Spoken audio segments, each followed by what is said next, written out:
नमस्कार मित्र मी ऋषिकेश विराम गुटरायकर आणि पुनश्च आपणा सर्वांचं स्वागत करतो आपल्या या लाडक्या यूट्यूब चॅनलवर बायो विथ ऋषी सर, ज्यामध्ये आज आपण घेऊन आलो आहे एक्सक्रीशन आणि ऑस्मो रेग्युलेशन या चॅप्टरचा एक नवीन टॉपिक, ज्यामध्ये आज आपण बघणार आहे कॉन्सन्ट्रेशन ऑफ युरिनचं कॉन्सन्ट्रेशन. ठीक आहे, कॉन्सन्ट्रेशन ऑफ युरिन, ज्यामध्ये मेन टॉपिक असणार आपले काउंटर करंट मेकॅनिझम काय असते, ज्यालाच आपण काउंटर करंट मल्टिप्लायर सिस्टीम सुद्धा म्हणतो. म्हणजे काउंटर करंट मेकॅनिझम किंवा काउंटर करंट मल्टिप्लायर सिस्टीम काय आहे हे आजच्या लेक्चरमधला आपल्याला जाणून घ्यायचं आहे. ठीक आहे, तर बघा कुठलाही विलंब न करता आपण येऊया आपल्या कॉन्सन्ट्रेशन ऑफ द युरिन म्हणजेच काउंटर करंट मेकॅनिझम काय आहे हे बघण्यासाठी. ठीक आहे, तर बघा mammals have ability to produce concentrated urine.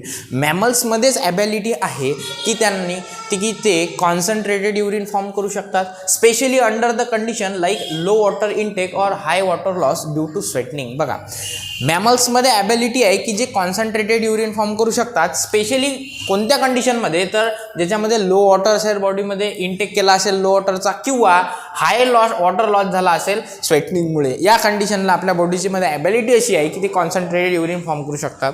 Human can produce almost 4 time concentrated urine than the ब्लडपेक्षा 4 time more concentrated urine form करण्याची ॲबिलिटी ही ह्युमन्समध्ये आहे. जर ऑस्मोलॅरिटीचा विचार केला तर ह्युमन ब्लडची ऑस्मोलॅरिटी 300 ऑस्मोल पर लिटर असते, तर तेच जर आपण युरिनची जर ऑस्मोलॅरिटी चेक केली तर ते 1200 पर्यंत, म्हणजे 4 times greater, 4 times bigger osmolarity आपल्या युरिनची असते as compared to the blood. एवढी ॲबिलिटी ह्युमन्समध्ये असते. ठीक आहे, for this purpose a special mechanism called as counter current mechanism is carried out by kidney. आणि याच due to prevent the loss of water to produce concentrated urine, याच हेतूने आपल्या बॉडीमध्ये एक मेकॅनिझम वर्क करते, या पर्पजनी स्पेशल मेकॅनिझम वर्क करते, त्याला आपण म्हणतो काउंटर करंट मेकॅनिझम.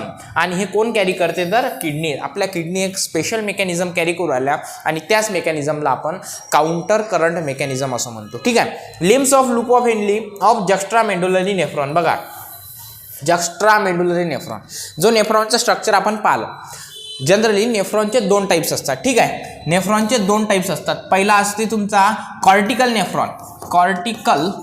नेफ्रॉन आणि दुसरा असते तुमचा जक्स्ट्रा मेडुलरी नेफ्रॉन.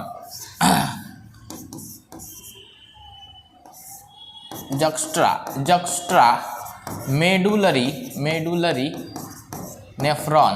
बघा 2 प्रकार, नेफ्रॉनचे 2 टाइप्स असतात जनरली. एक म्हणजे कॉर्टिकल नेफ्रॉन्सचं बद्दल बोलायचं झालं तर ज्याचा लूप ऑफ हेनली लॉंग असतो, डीप इनसाइड द मेडुलामध्ये गेलेला असतो.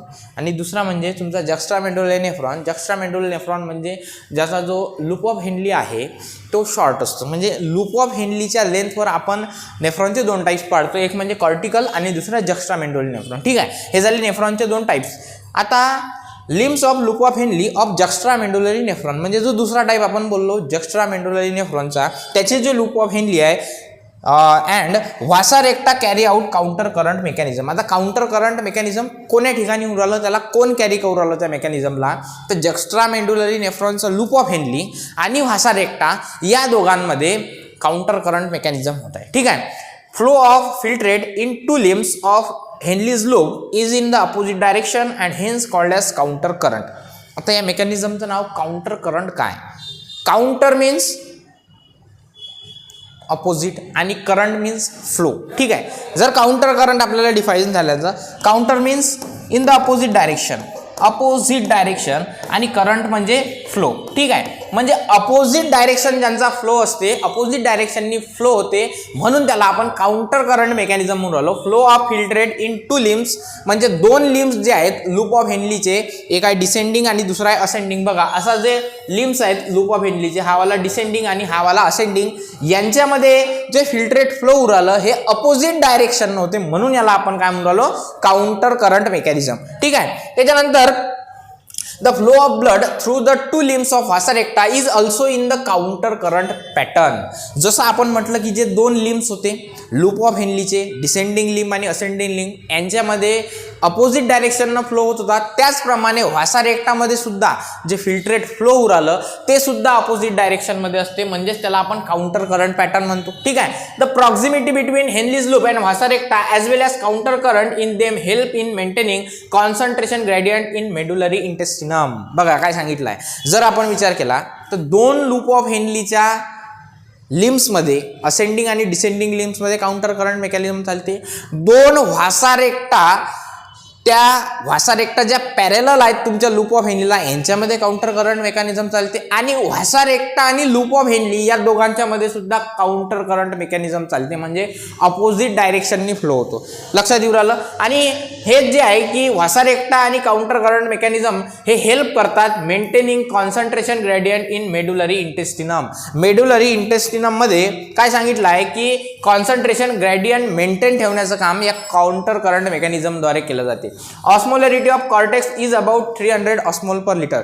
जो मेंदूला आपल्या किडनीचा कॉर्टेक्स रिजन आहे, कॉर्टेक्स रिजन मध्ये जे फ्लुइड असते त्याची ऑस्मोलॅरिटी जर चेक केली आपण तर it is about 300 osmole per litre and that of the inner medullary region is 1200 osmole per litre. म्हणजे कॉर्टेक्स रिजन मध्ये जे फ्लुइड असते त्याची ऑस्मोलॅरिटी 300 ऑस्मोल पर लिटर असते आणि ते जसं जसं डीप इनसाइड द मेडुला म्हणजे मेडुलर रिजनमध्ये जाते त्याची जे ऑस्मोलॅरिटी आहे ती इन्क्रीज होत जाते आणि ते जाते जवळपास 1200 म्हणजे 1200 ऑस्मोल पर लिटर पर्यंत. ठीक आहे. This gradient is mainly cause by NaCl and urea. आणि हे जे ग्रेडियंट याच्यामध्ये निर्माण होऊ राहिलं हे कोणामुळे होऊ राहिलं तर मेनली NaCl सोडियम क्लोराईड आणि युरियामुळे.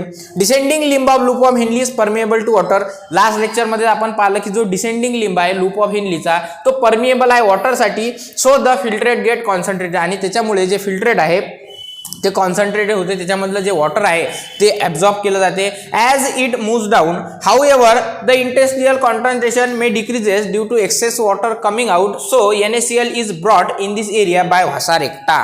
बघा काय सांगितलं आहे की जसं जसं तुमचं फ्लुइड लूप ऑफ हेनलीच्या डिसेंडिंग लिंबमधून खाली पास होते, मूव्स डाऊन होऊ राहिलं, त्याच्यामधलं वॉटर तिथं रिॲब्झॉर्ब केलं जाऊ राहिलं. मॅक्झिमम 99% वॉटर त्याच्यामध्ये रिॲब्झॉर्ब, कारण की descending limb of loop of Henle is permeable to water, वॉटरसाठी परमिएबल आहे. त्याच्यानंतर however the interstitial concentration may decreases आणि याच्यामुळे जे इंटेस्टिशियलचं जे कॉन्सन्ट्रेशन आहे ते डिक्रीज होऊ शकते.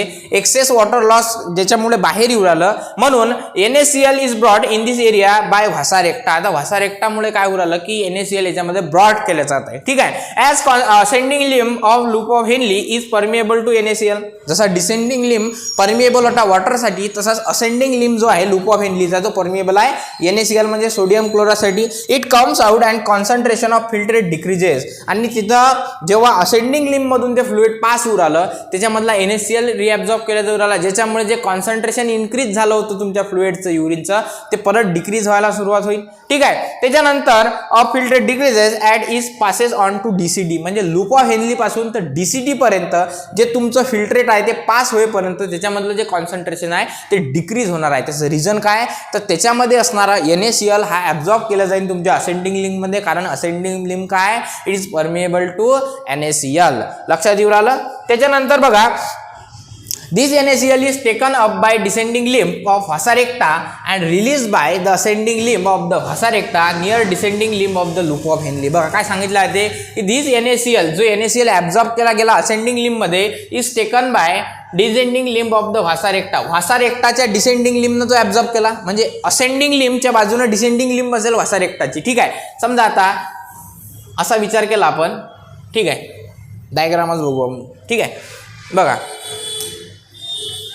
कन्सिडर करा की this is your loop of Henle. हे आहे तुमची डिसेंडिंग लिंब आणि हा आहे तुमचा असेंडिंग लिंब लूप ऑफ हेनलीचा. ठीक आहे. आता इकडून व्हासा रेक्टा पास होईल, हे व्हासा रेक्टाची असेल डिसेंडिंग लिंब आणि हे व्हासा रेक्टाची असेल असेंडिंग लिंब. आपण डायरेक्ट डायग्रामॅटिकली आपण याला बघू. ठीक आहे. बघा तुम्हाला दिसते डायग्राममध्ये हे तुमचे लूप ऑफ हेनली आहे आणि हे तुमची व्हासा रेक्टा आहे. ठीक आहे. आता व्हासा रेक्टा आणि लूप ऑफ हेनलीमध्ये हे जे दिसते तुम्हाला हे व्हासा रेक्टा आहे, हे व्हासा रेक्टा. जो NaCl या असेंडिंग लिम्ब मधून ॲब्झॉर्ब केला जाईल तो ॲब्झॉर्ब कोण करेल तर descending limb of the loop of Henle. ठीक आहे, descending limb the NaCl is taken by descending limb of vasa recta is release by the ascending limb of vasa recta near the descending limb of loop of Henle. म्हणजे लक्षात घ्या की जो NaCl इथून absorb केला होता ascending limb मधून तो डिसेंडिंग लिम्ब काय करेल ॲब्झॉर्ब करेल आणि रिलीज कोण करेल ascending limb of the vasa recta near the descending limb of the loop of Henle. म्हणजेच डिसेंडिंग लिम्ब जे आहे लूप ऑफ हेनलीच्या त्याच्याजवळ जी लूप ऑफ व्हासा रेक्टाची असेंडिंग लिम्ब्स असेल ते NaCl तिथं काय करणार आहे रिलीज करण्याचं काम करेल. ठीक आहे, त्याच्यानंतर this maintain medullary concentration gradient for maximum water reabsorption. आणि या गोष्टीमुळे काय उरलं की जास्तीत जास्त वॉटर रिॲब्झॉर्प्शनसाठी मेडुलरी कॉन्सन्ट्रेशन ग्रेडियंट इथं मेंटेन करण्यात येत आहे. इथं काय उराला मेंटेन करण्यात उराला. Cells in the deep medullary part of collecting duct are permeable to urea.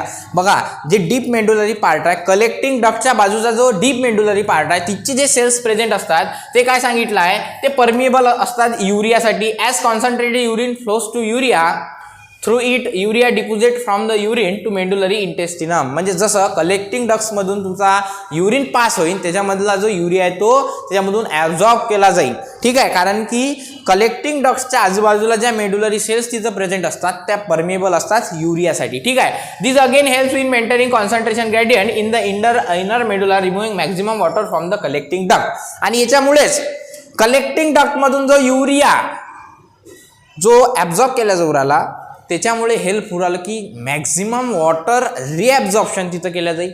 This urea enter in thin segment of ascending limb. आता हा युरिया जे थिन सेगमेंट आहे तुमच्या असेंडिंग लिम्बची त्याच्यामध्ये एंटर करेल of loop of Henle and this process is known as urea recycling. म्हणजे collecting डक्टमधून reabsorb केलेला जो युरिया आहे तो तुमचा ascending limb thin ascending limb of loop of हेनलीमध्ये परत ॲब्झॉर्ब केला जाईल आणि याच गोष्टीला आपण काय म्हणून राहिलो रिसायकलिंग. काय रिसायकलिंग युरिया रिसायकलिंग. लक्षात येऊ राहिलं. Operated for more and more water reabsorption from tubular fluid. आणि हे जे युरिया रिसायकलिंग आहे हे कशासाठी केली जाते तर for absorption of more and more water from tubular fluid and thereby excreting small volumes of concentrated urea. आणि जास्तीत जास्त वॉटर तिथं रिअब्झॉर्ब केलं जाऊ राहिलं आणि ज्याच्यामुळे काय होऊ राहिलं की काही युनिट जे युरियाचे आहेत ते तिथं काय करू राहिले कॉन्सन्ट्रेटेड फॉर्म होऊ राहिले. ठीक आहे, counter current mechanism helps in maintaining concentration gradient in the medullary इंटेस्टिनम.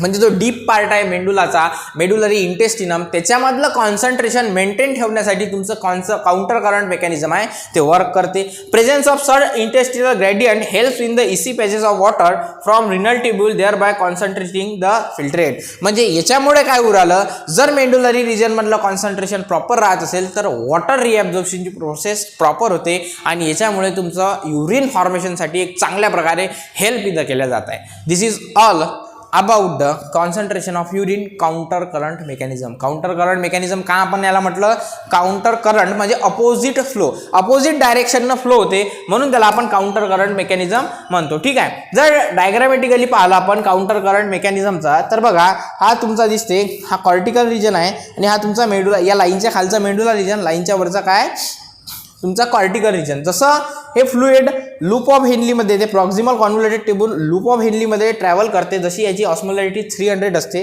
तशी मॅक्झिमम 1200 पर्यंत याची ऑस्मोलॅरिटी इन्क्रीज होते कॉन्सन्ट्रेशन वाढते आणि जसं तो अपवर्ड डायरेक्शनला परत जाते तशीच त्याची ऑस्मोलॅरिटी काय होते डिक्रीज होत जाते. ठीक आहे, आणि कलेक्टिंग डक्टमधून परत जेव्हा जो डीप मेडुलरी इनसाइडमध्ये जाते तर परत त्याची जे ऑस्मोलॅरिटी आहे फ्लुइडची ते इन्क्रीज होते. आता बघा हे डायग्रामचा स्क्रीनशॉट तुम्हाला लागत असेल तर तुम्ही घेऊ शकता. This is the counter current mechanism in the diagrammatic view. ठीक आहे, तर बाकीचा जो राहिलेला पोर्शन आहे काउंटर करंट मेकॅनिझम नंतरचा तो आपण नेक्स्ट लेक्चरमध्ये कंटिन्यू करूया. तोपर्यंत काही अडचण असेल तर नक्कीच कमेंट सेक्शनमध्ये सांगा. तोपर्यंत जय हिंद जय महाराष्ट्र.